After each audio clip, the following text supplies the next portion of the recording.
All right, last lecture we saw how to calculate delta S's for chemical reactions for both the system and the surroundings. We saw what the system delta S amounts to on the microscopic scale in terms of the structures of the molecules, and also what it amounts to for the surroundings. And now we want to talk about what is perhaps, conceptually at least, one of the most important parts of this part of the class.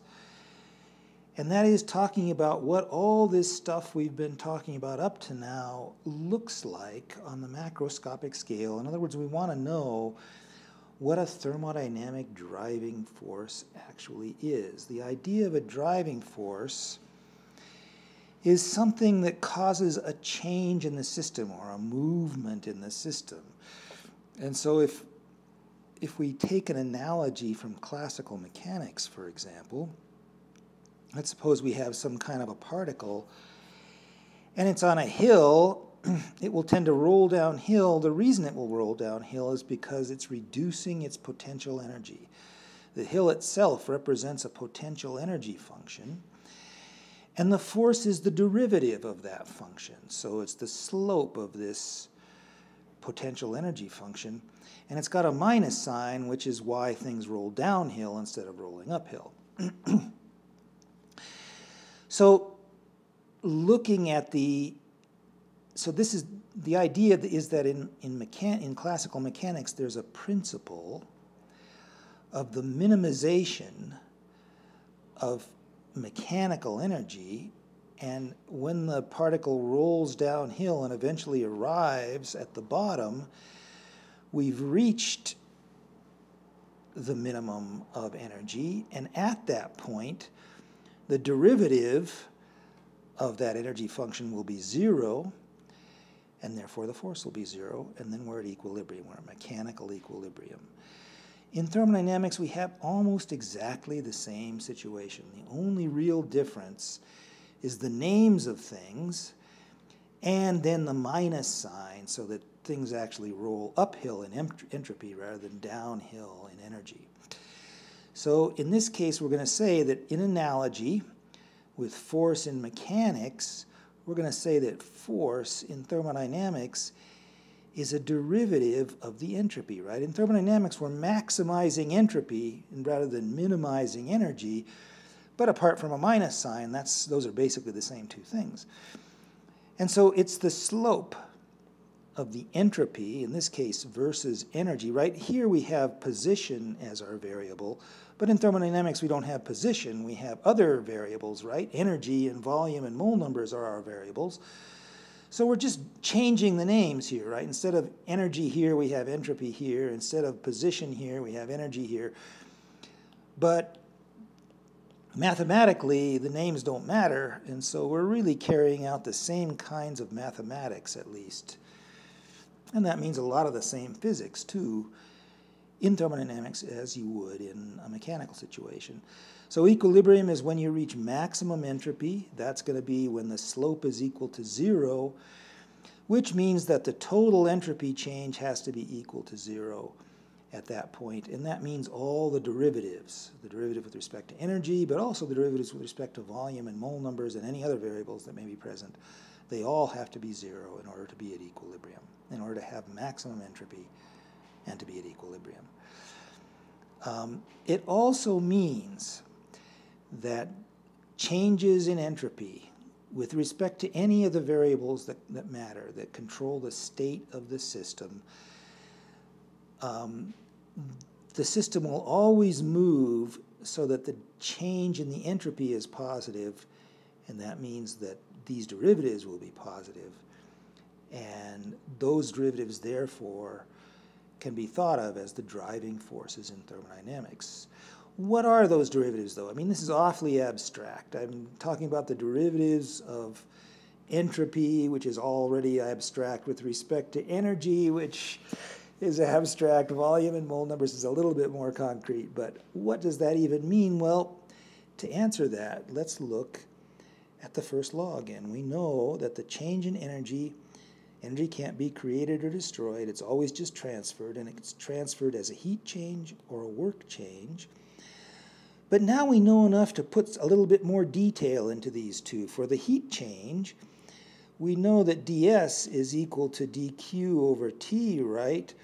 But that means that dq is equal to t times ds as well. And so this is dq. For the work change, we know that at least for PV work, dW is equal to minus PdV, and that's what I've written here. But there's an extra term when mole number changes take place. So far we haven't really considered much in the way of mole number changes. And that extra term is the chemical potential, we're going to talk a lot about that in the future, times any small changes in the number of moles present. So there's two terms that make up the total work, one of which is PV work and one of which is chemical work. And that involves this newish quantity called the chemical potential. That means we can, so we've got an expression here for energy. We can solve for this ds to get an expression for the change in entropy. And that's what I've done down here. I've just rearranged this equation. So ds is equal to 1 over t times du plus p over t times dv minus mu over t times dn.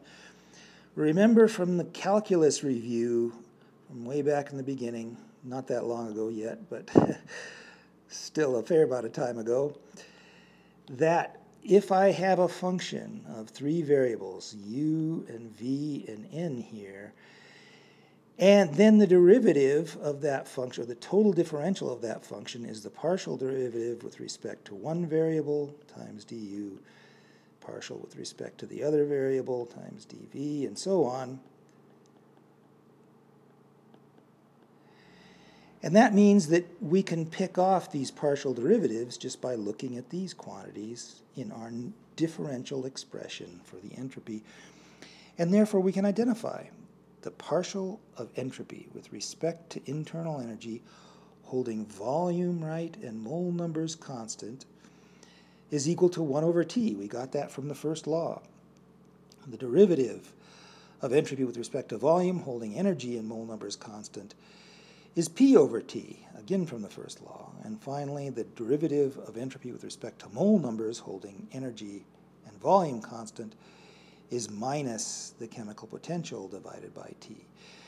So these derivatives, these driving forces, are temperature and pressure and chemical potential. The temperature, the pressure, and the chemical potential are the things that cause or directly drive changes in all thermodynamic systems. Let's see how that works, because this is not quite enough. These are indeed the things that drive changes, but if we want to know whether we're at equilibrium or not, it's not enough to say that we've got a temperature. Everything's got a temperature all the time. We need a little bit more detail than that, so let's look and see how that works. Let's consider the simplest possible thermodynamic system there is, just an isolated system surrounded by isolating walls. The system inside is divided into two parts, part A and part B, and there's a temperature in part A and a temperature in part B. There's a certain amount of energy in part A, and there's a certain amount of energy in part B. And there's an insulated barrier that separates those two, and that barrier is also immobile, so the volume can't change, and impermeable, so no moles can flow from one side to the other. But now we take the insulation off, which means that moles still can't flow, volume can't change, but heat can flow, so energy can change. What happens then? Well, we know intuitively that these two temperatures are going to try to equalize. But let's see if we can arrive at that conclusion using what we know from thermodynamics rather than just stating it as a given from the get-go. Here's how we go about doing that. First of all, what we're going to want is our condition for equilibrium is going to be that the total change, the change in total entropy has to be 0, right? That's the condition for maximizing entropy.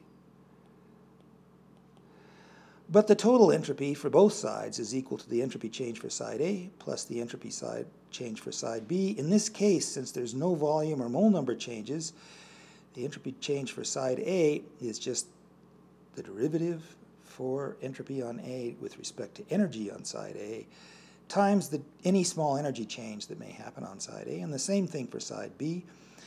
But we've seen just above that this derivative of S with respect to U is 1 over the temperature for side A, and the same thing on side B. And now the only thing we need in order to make this be a useful expression is to note that the total energy is conserved, which means that whatever I lost or gained on side B, the opposite happened on side A. The differential in energy for side B is in the negative of the differential in energy for side A. And if I plug that in here, that means this dUB here is really minus dUA, and that means there's a minus dUA on both of these 1 over temperatures, and that means with a little bit of algebra, a couple steps of algebra, you get that the total entropy change for our simple system up here is controlled by what the temperature is on side A, what the temperature is on side B, and then whatever energy change occurred on side A, because that also controls what's happening on side B. So, what can we say about this expression? It's not very complicated. It's really simple, and yet it says some very powerful things. First of all, if these two temperatures are not equal, that means this quantity in brackets can't be 0, right? If they're not equal, these two guys are going to be different from each other. We're going to get some quantity that's not 0, either positive or negative, but not 0. This dUA over here, we could choose it to be 0, but this is an independent variable. That means if we want ds to be equal to 0, it has to be 0 no matter what value I choose for dUA. So that means if I want to be at equilibrium, this quantity up here has to be 0. And if it's not 0, that is, if the temperatures are not equal to each other, then the entropy won't be 0, and that means heat has to flow. Heat has to flow one way or the other. It will flow from A to B or from B to A. We don't know which way yet it's going to flow, but it's going to flow. We're not at equilibrium. The system will change go on changing until it is at equilibrium. Second, if we require that we are at equilibrium, so the total change in entropy, the differential change in total entropy is equal to 0, then we must have this quantity be 0, this quantity in brackets be 0. That means the two temperatures have to be equal. And what that means, sort of from an intuitive point of view, is that the temperature is a force for pushing heat. The temperature on side A is a force for pushing heat from side A over to side B. And likewise, the temperature on side B pushes heat the other way. And when those two are equal, then we have a balance in the forces that are pushing heat in either way, and therefore no net heat flow. So the idea, the core idea of this whole section, in fact, this whole piece of lecture, is that equilibrium equals the balance of all thermodynamic driving forces. It's not that the forces are 0, it's that they're balanced. And so the temperatures are balanced in this case because they're equal. Later we'll see that the pressures have to be balanced too, and the chemical potentials also have to be balanced. All the driving forces have to be balanced. That's really the most important conclusion from this section. All right, finally, let's look at and see what happens, which way the energy flows. Let's suppose that these two temperatures are not the same, and that the temperature on side A is the bigger one, is the hotter side. That means that 1 over this is going to be smaller than this guy, right? This 1 over T on this side is going to be the big one, and this is going to be the small one because the temperature here is higher and the temperature there is lower. That means we're going to get a negative quantity. All of this stuff is going to be negative. But in order for heat to flow, in order for a spontaneous change to take place, ds has to be positive. That means du has to be negative as well. So two negatives make a positive. What does it mean to say that the energy change on side A is negative? It means that side A lost energy. It means that heat flowed from side A over to side B. And so we have a general conclusion. I haven't said anything about what this system is, right? All I've said is a few generic things about the fact that it's got a temperature and it's got an energy. Everything has a temperature and an energy. And then there's a barrier, and I take away the insulation. This is an extremely general system. Absolutely any system I set up could fit into this category. And so we've reached a general conclusion. 3 general conclusions. Well, 2 general conclusions at least. 3 general conclusions, really. One is that if the temperatures are not equal, heat will flow, no matter what. Second is that if you want equilibrium, you've got to make the temperatures match. Force balance has to apply. And the third is that heat always flows from the hotter body to the colder body. That's a thing you've all heard probably since grade school. But now you know why, or at least we've seen it explained within the framework, the general mathematical and physical framework of thermodynamics. All right, that's a very simple example. I could multiply these examples. We could do all the special cases, but just to save some time, let me just tell you that this kind of calculation can be done no matter what kind of change is taking place. In this case, it was a heat flow that was happening. But if it were a matter flow, or if it were a volume change, we could do the same kind of calculation. The calculations get slightly more complicated for those, but they are not particularly difficult even. So, if I have energy flow, or if I have a change in volume flow if you like, or if I have matter flow, or a chemical reaction is a type of matter flow, right? Then I must have the corresponding force be balanced. Here, temperatures have to be balanced. Here, pressures have to be balanced. And here, chemical potentials have to be balanced. We're not at equilibrium if any of these flows are happening, right? So all these forces have to be balanced at the same time in order for us to be at equilibrium, unless there's some barrier that's stopping it, right? So temperatures have to be equal unless there's an insulated barrier. Pressures have to be equal unless the barrier is locked in place and can't move.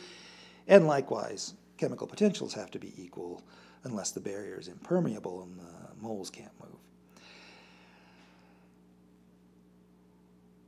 If I have a system that's got more than one, we've been talking as if the systems all had only one chemical component, but of course most of them have more than one chemical component. And when there's more than one chemical component, then there's a chemical potential. There's a mole number for every chemical component, and therefore there's a chemical potential for every chemical component as well. And if we're going to be at equilibrium, they have to all individually, separately balance. So if I have, for example, this situation, where I have on one side some protein and also some water, so this is a protein solution basically in buffer. I've got some protein, I've got some salt, I've got water as the solvent, and then I've got a semi-permeable membrane here that allows water and the salt to go through, but doesn't allow the protein to go through. Well, that's a barrier for the protein, so we're not going to have chemical potentials be equal for the protein on the two sides because the protein's being stopped from reaching equilibrium. But everything else, everything that can flow, the water can flow back and forth, the salt can flow back, the sodium can flow back and forth, the chloride can flow back and forth. All those chemical potentials have to be equal in order for equilibrium, us to be at equilibrium. If they're not equal, then there's going to be flow that will take place until they're equal, and until that happens, we're not at equilibrium. Also, in this case, the temperatures and the pressures have to be equal as well, of course, because that's required for heat flow to be balanced, to be stopped, and for volume changes not to occur. So if you have got a more complicated system than the one we talked about so far, let's suppose we've got some system that's got all kinds of little subregions inside of it, for example, when you're at equilibrium, all the temperatures in all those regions have to be equal. Temperatures have to be uniform, and that's true no matter how many little subregions there are. If I keep breaking these subregions up into smaller and smaller pieces, doesn't matter. The temperatures have to be uniform across the whole body. Unless there's insulation, of course, that's stopping that from happening. But assuming no insulation, the temperatures have to be equal across the whole thing. Likewise, we saw earlier that this kind of situation where you've got a hot plate and you're warming is a steady state situation, right? It's not at equilibrium. Nothing is changing in time, but the temperatures are not equal, right? There's a hot part and there's a cool part, and there's a gradient of temperature going across the whole glass. And that means there'll be a flow of heat across the whole glass, right? Coming in from the bottom, from the heat plate and going out through the top to the surroundings. And so obviously this is not at equilibrium, even though things aren't changing with time. All right, that's done for today.